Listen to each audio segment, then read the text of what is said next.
Hey, what's going on, Rambling family? It's your boy Rambling TV in the building, and now I'm gonna talk about the topic of boxing. You know, boxing is my thing. I love boxing. I'm not a boxing expert, and I'm not an amateur, but at the same time, I'm intermediate with it. So, check it out. Terrence Crawford right now, to me, is one of my favorite fighters. He's not the best. He's not my number one. I don't really have a number one. I have a handful of favorite fighters. You know, I like everybody for their own things that they be doing. But just, you know, Terrence Crawford to me is like the type of person, like, I really want to see him fight against champions. I want to see him get the tough fights. You know, like, I always like to see the best of the best, or the best versus the best, you know, or some entertaining fights. You know what I'm saying? Like back in the days, you know, you had a lot of good entertaining fights. Nowadays, it's like, you know, everybody's ducking and dodging each other, or just too many excuses going on with these promoters. And, you know, it's just a whole bunch of nonsense. But Terrence Crawford, to me, the last time I seen Terrence Crawford fight a champion was Jeff Horn. And besides Jeff Horn, some guy named Bendango, man. You know, and other than that, like, you just been defending your belt, which is cool, but it's like, bro, I want to see you in some big fights, you know, everybody else, you know. So basically what I'm saying is, look, if you can't get the Spence versus Ugas fight for some reason, let's just say for some reason you don't get it. Let's just say there's a rematch closing in, they're going to rematch, whatever case may be, you don't get that fight. All right, cool. My thing is this. Josh Taylor, hey, he's coming up. He's in the building, you know what I'm saying? Josh Taylor's up there.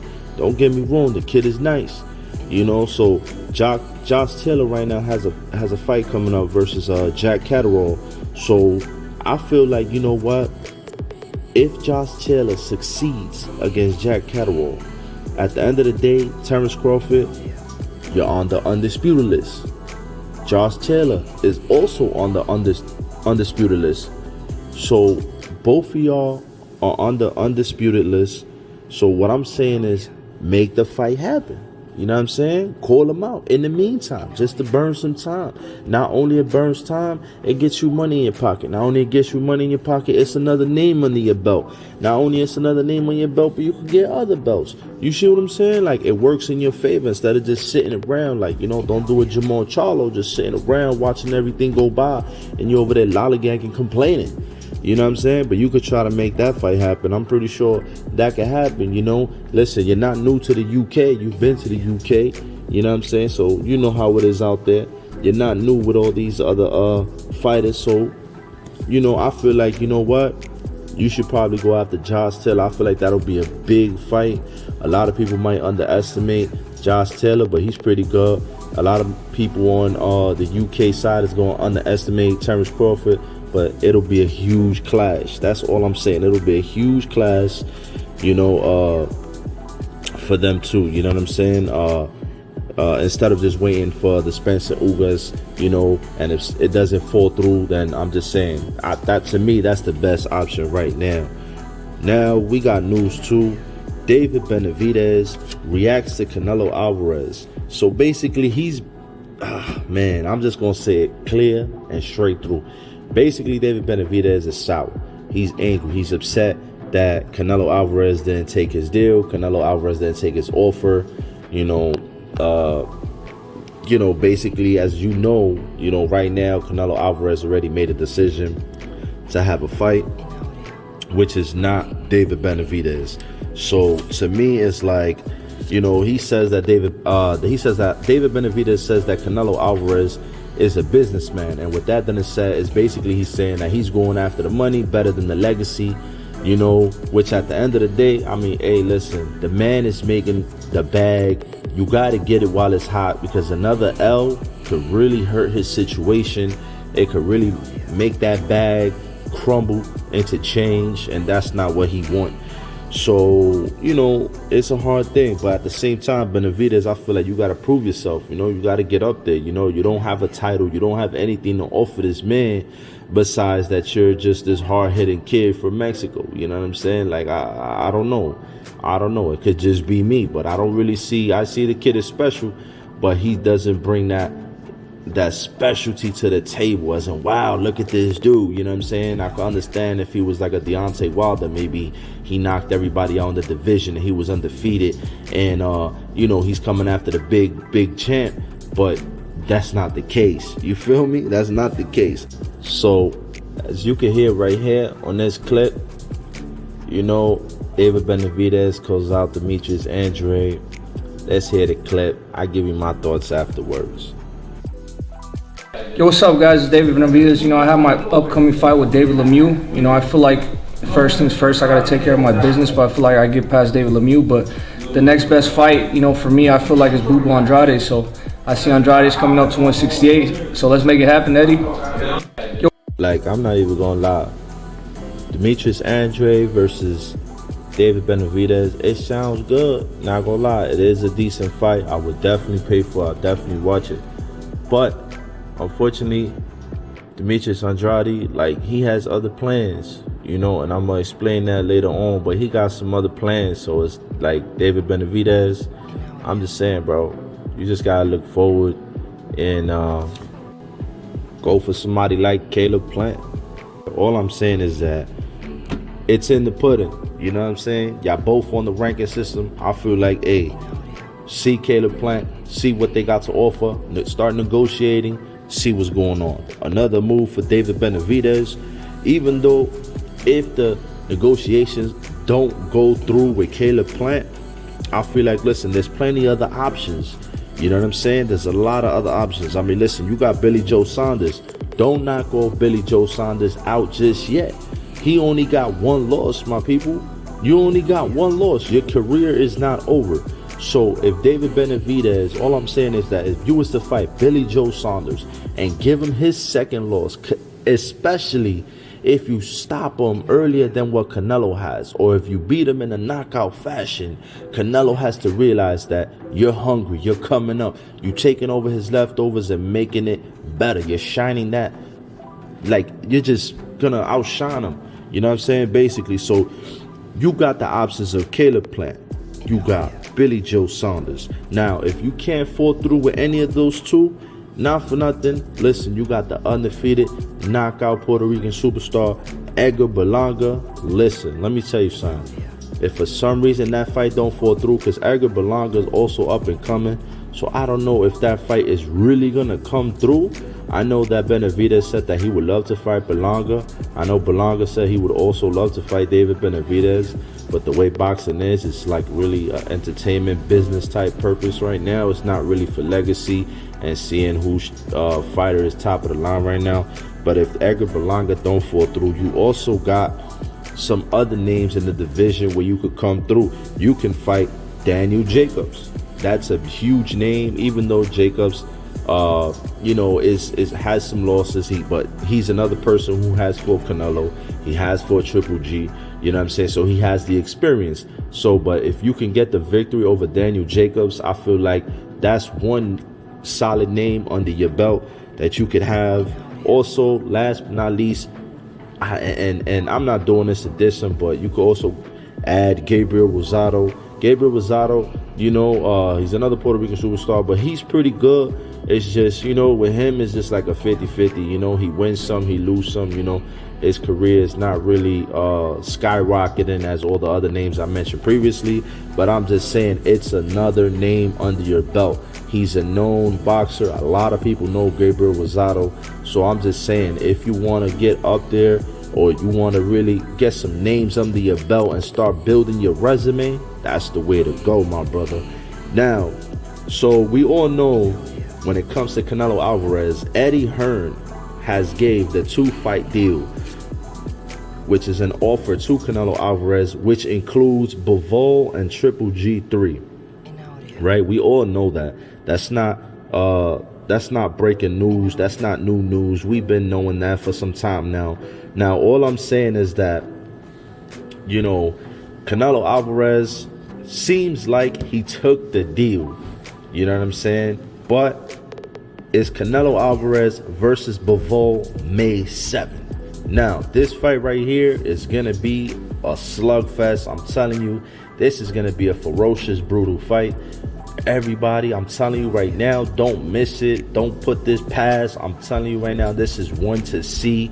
Bivol, as you can see the training videos all over YouTube and stuff like that right now, and you can see it, like, he is not playing games. He's focused. Canelo Alvarez also, same thing as usual with Canelo. He's always focused, always training hard, you know. And for me, it's like, you know, if he could get the W against Bivol, like, you know, I'm pretty sure he is, because Canelo is real technical. He likes to use his mind inside the ring, and he has always made adjustments in every single fight that he has, which is why Canelo to me is also one of my favorites, because I admire him for what he does inside the ring, you know. But right now, all I'm saying is that if Canelo beats Bivol on May 7th, we all know that the second fight deal is going to be Triple G, right? But due to the fact that, according to Eddie Reynoso, it's not a 2-fight deal. It is a 3-fight deal, supposedly. So this is the nice, huge surprise right here. This is something that I didn't expect. I didn't see coming, you know. So it's a 3-fight deal. So the 3-fight deal means that he got, obviously, Bivol first. Triple G could be in it, you know, because now if he's saying it's a 3-fight deal, hey, it could be 2 other fighters that we don't know about, and we will be surprised, you know, at the end of Canelo Bivol. We can be surprised to expect who's next, and it could blow everybody's mind. Or it could just be Triple G's next in September, or it could just be Triple G in December. You know what I'm saying? Canelo's really pushing it this year.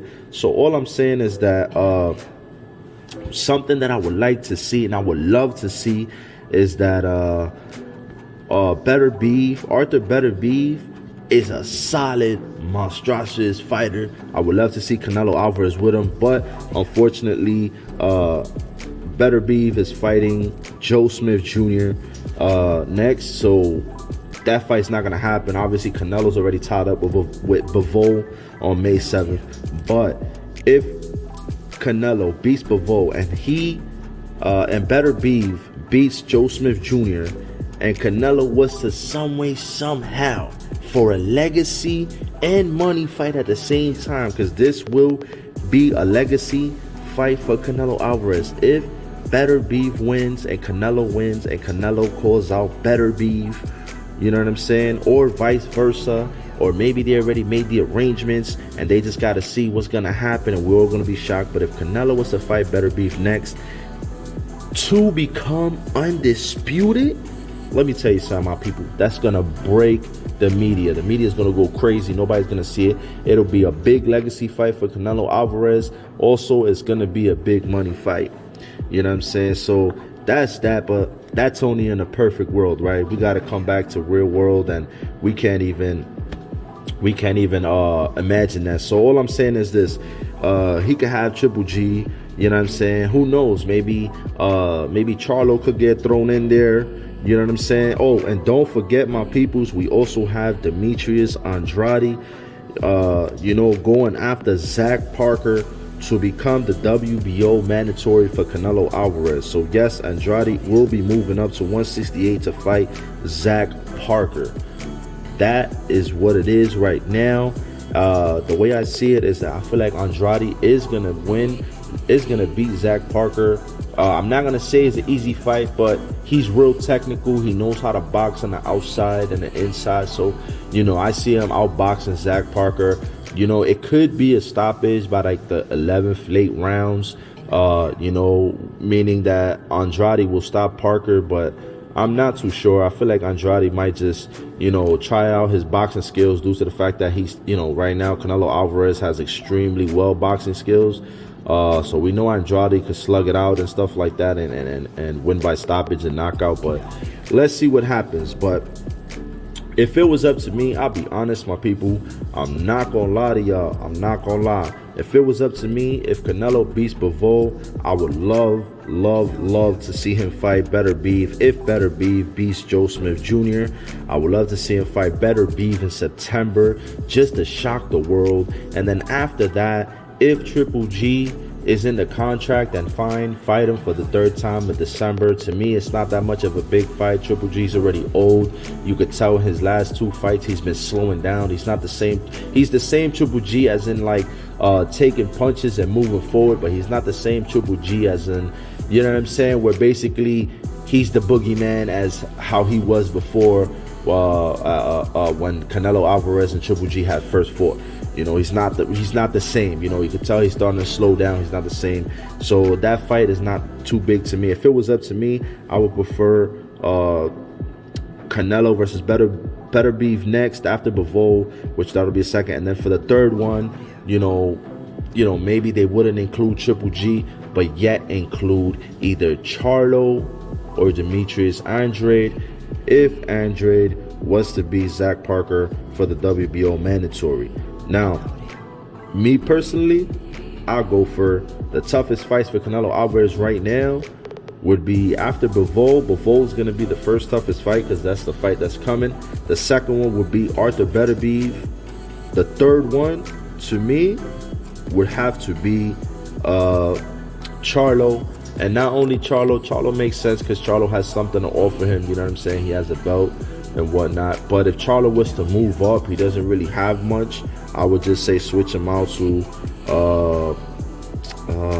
I don't know, either Charlo or Andrade, or maybe Charlo and Andrade could go at it at 168 for the position to fight you. You know, it could be, you know, maybe you fight Triple G next, and then maybe Andrade and Charlo could go at it. I don't know, you know, but at the end of the day, all I know is that these are the breaking newses. You know, it's a 3-fight deal supposedly in play.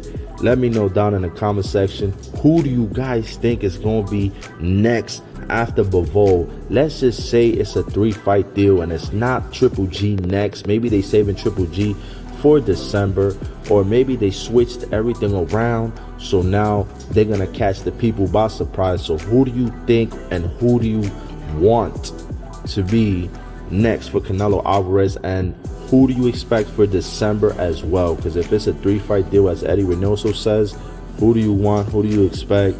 Blow up that comment section.